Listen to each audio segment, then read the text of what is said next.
Fernando Alonso, two-time world champion, master of comebacks, and one of the most fascinating drivers in the history of Formula One.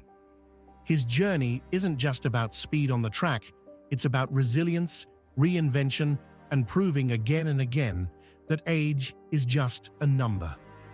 Today, we're diving deep into the career of Fernando Alonso, from his humble beginnings in Spain to becoming one of the most respected names in motorsport. So buckle up, because this is the story of the Matador of Formula One.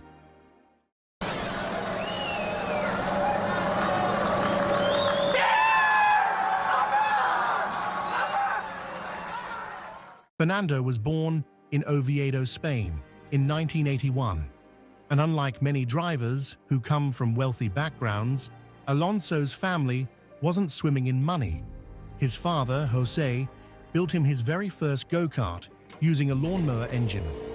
By the age of 7, Alonso was already dominating local karting championships. It wasn't just talent, it was grit.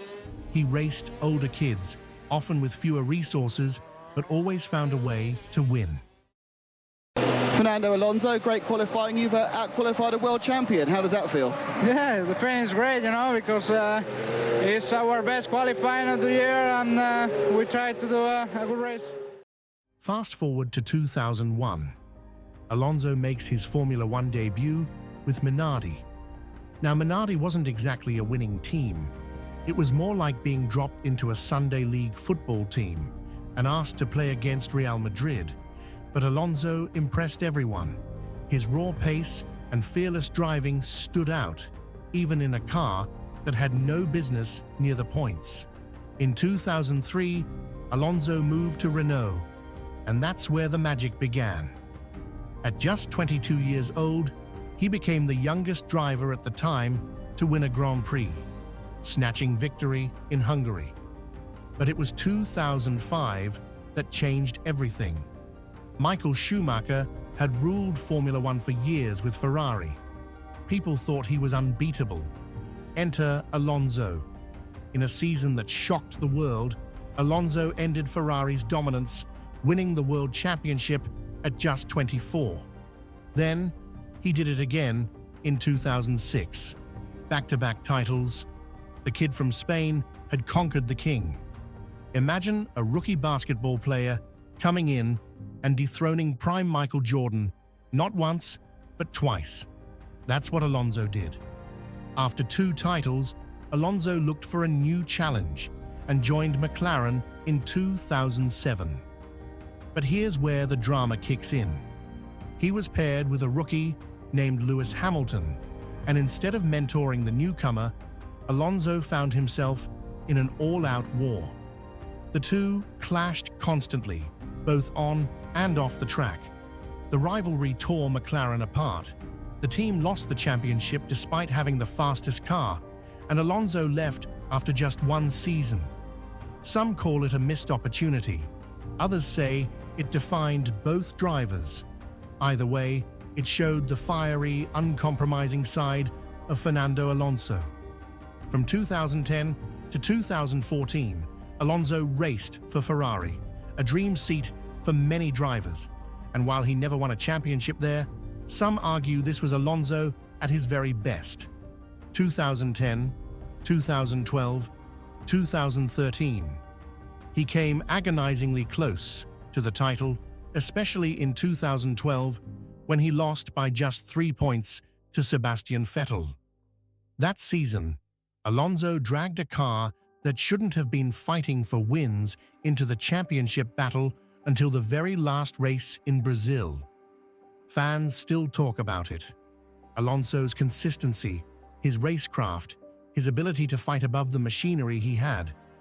If championships were awarded for determination, he'd have 5 or 6 by now. But then came the dark years.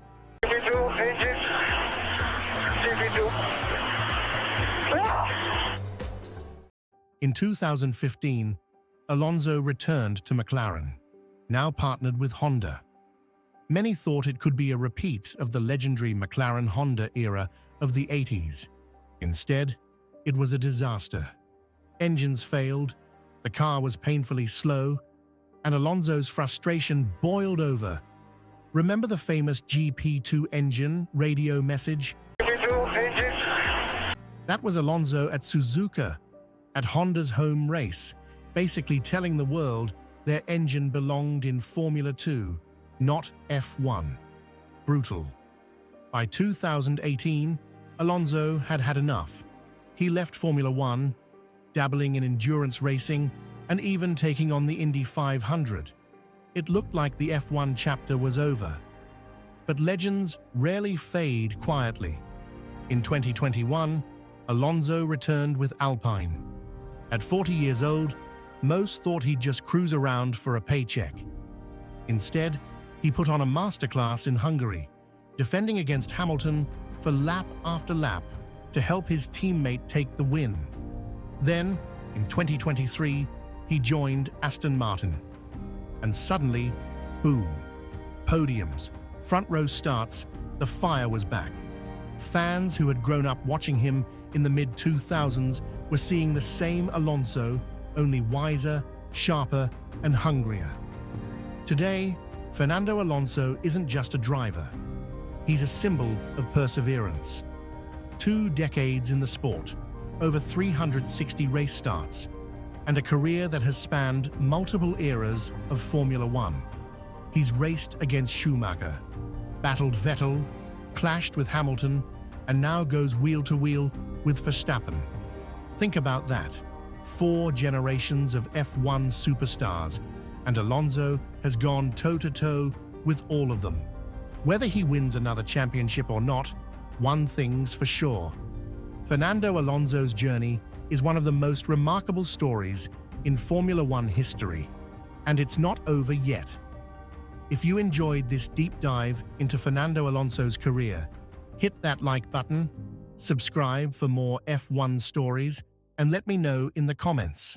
Which Alonso era was your favorite? Renault, Ferrari, or his Aston Martin comeback? Thanks for watching, and I'll see you in the next one.